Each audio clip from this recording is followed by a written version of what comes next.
मैं फार्मासिस्ट राम सजीवन आप सभी लोगों का अपने यूट्यूब चैनल पर स्वागत करता हूं।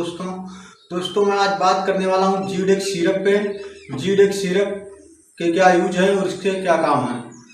ये जीडेक्स सिरप एक खांसी के लिए बहुत बेहतर है और अगर इसकी एमआरपी की बात करें तो 144 रुपये में आपको 100 ml किसी भी मेडिकल स्टोर से आसानी से पा सकते हैं।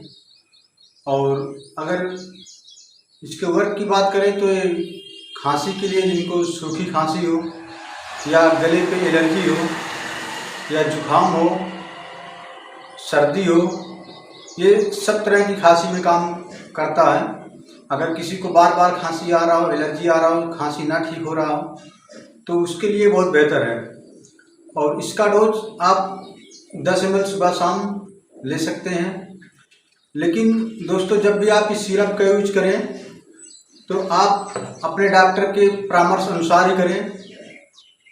और ये खांसी के लिए बहुत बेहतर सिरप है। सर्दी जुकाम खांसी अगर मौसम बदल रहा है उसमें बहुत अच्छा काम करता है।